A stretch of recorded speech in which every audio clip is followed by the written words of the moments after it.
Hello friends, in the previous video we started the Ruskin Bond series and we read the story named A Special Tree. This is part of this Ruskin Bond series. Let's start the story.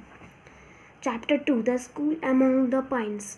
A leopard Lethe and Sinvi drank at the mountain stream and then lay down on the grass to bask in the sunshine. It still twitched occasionally as the animal appeared to be sleeping. The sound of distant voices. It raised its head to listen, then stood up and leaped lightly over the boulders in the stream. They sat among the trees on the opposite bank. A minute or two later, three children came walking down the forest path. They were a girl and two boys, and they were singing in their local dialect an old song they had learned from their grandparents. 5 more miles to go, we climb through rain and snow, a river to a mountain to pass. Now we have 4 miles to go. Their school satchels looked new, their clothes and been washed at pressed. Their loud and cheerful singing startled and spotted Fortkill. The bird left its favorite rock in the stream and flew down the dark ravine. Well, we have only 3 more miles to go, said the bigger boy, Prakash, who had been this way of times. But first we have to cross the stream. He was a sturdy 12-year-old with eyes like raspberries and mop of bushy hair that refused to settle down on his head. The girl and her small brother were taking this path for the first time. I'm feeling tired, Bina, said the little boy. Bina smiled at him, and Prakash said, Don't worry, Sonu. You will get used to the walk. There's plenty of time. He glanced at the old watch he had been given by his grandfather. It needed constant. We can rest here for 5 or 6 minutes. They sat down on a smooth boulder and watching the clear water of the shallow stream tumbling downhill. Bina examined the old watch on Prakash's wrist. The glass was sure it still gives the right time, she asked. Well, it loses 5 minutes every day, so I put it 10 minutes forward at night. That means by morning it's quite accurate. Even our teacher, Mr. Mani, asks me for the time. If he does not ask, I will tell him. The clock in our classroom keeps stopping. They removed their shoes and they let the cold mountain water run over their feet. Bina was the same age as Prakash. She had pink cheeks, soft brown eyes, and curls. Hers was a gentle face but a determined little chin showed that she could be a strong person. Sonu, her younger brother, was 10. He was a thin boy who had been sick as a child but was now beginning to feel out. And though he did not look very athletic, he could not run like the wind. Mina had been going to school in her own village of Kohli on the other side of the mountain, but it had been a primary school. Finishing at class 5 now in order to study in 6th. She would have to walk several miles every day to Naughty, where there was a high school going up to the 8th. It had been decided that Sonu would also shift to school to give Bina company. Prakash, their neighbor in Kohli, was already a pupil at the Naughty school. His mischievous nature, which sometimes got into trouble, had resulted in his having to repeat a year. But this not seem to bother him. What's the hurry? He had told his indignant parents. You are not sending me to Forden and land when I finish school and our cows are not running away. And are they? You would prefer to look after the cows, would not you? Asked Bina. And as they got up to their walk, oh, school's all right. Wait till you see old Mr. Mani.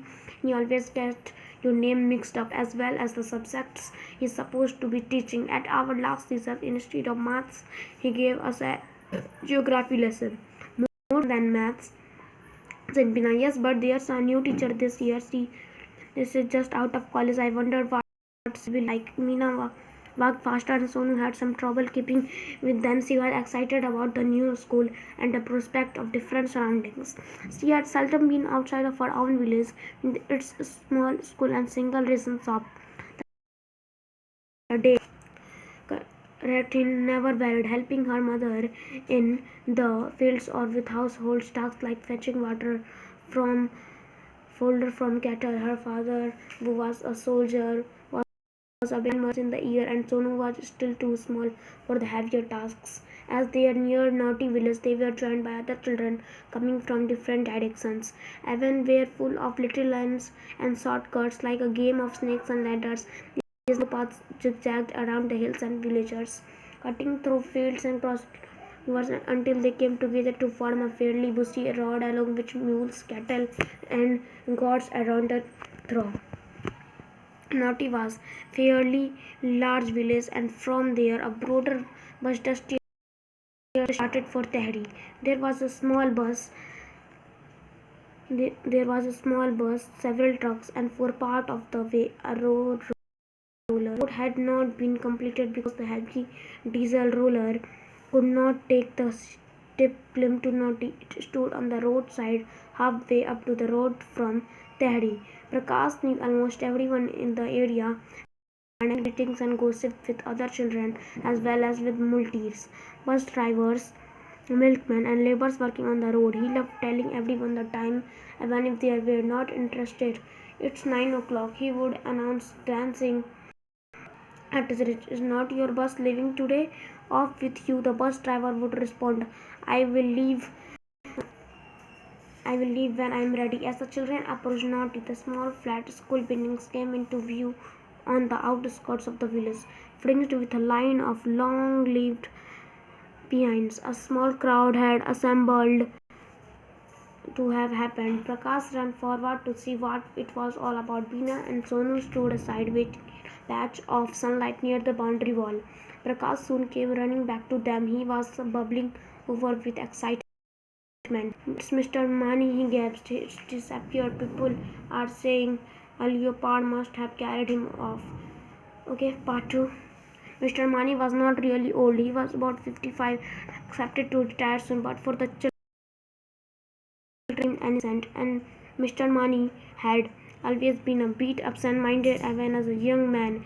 He had gone out on his early morning walk, saying he had back by 8 o'clock in time to have his breakfast and be ready for class. He was not married, but his sister and stayed with him. When it was past 9 o'clock, his sister presumed I stopped at the neighbor house for breakfast.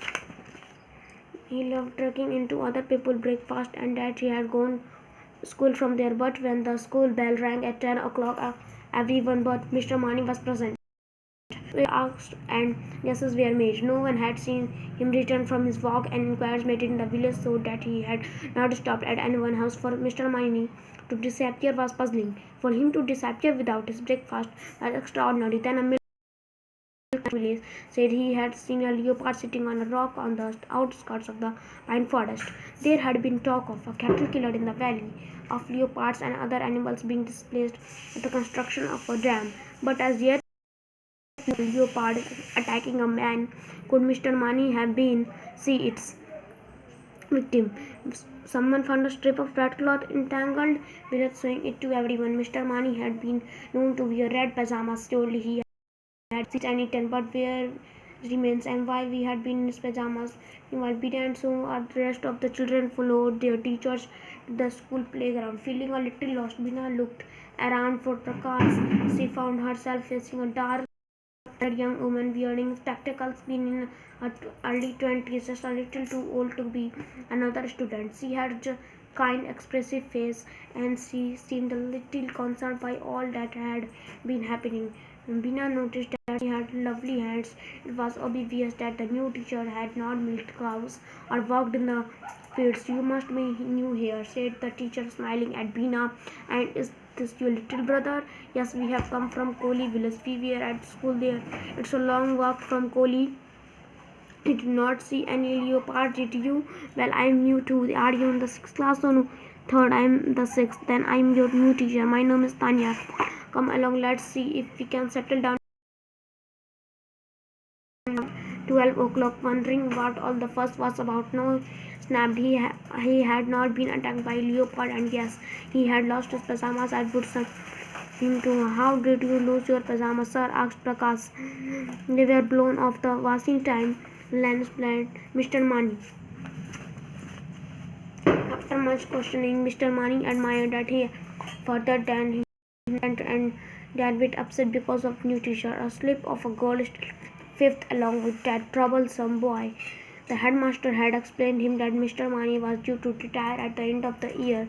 The school did Mani looked upon the whole thing as a plot to get rid of him. He glowed at the Miss Ramola whenever he passed her, and when he smiled back at him, he looked the other way. Mr. Mani had been getting even more absent-minded of late, putting on his shoes without his socks, wearing homespun waistcoat inside out, mixing up people names, and eating made a special but mutton broth for the postmaker who was down with who and asked Mr. Mani to take it over in thermos. When the postmaster brought at the bottom, Mr. Mani had drunk the rest somewhere along the way. And sometimes Mr. Mani spoke of his continued retirement. It was described to his plans for the small field he owned just behind the house. Right now it was full of potatoes, which did not require much looking after, but he had plans for dahlias, roses, French beans, and other fruits and flowers. The next time he visited Tehri, he promised himself he would buy some dahlia bulbs and rose cuttings. The monsoon season put them now, and meanwhile his potatoes were still flourishing. Okay, we continue the third part of this story.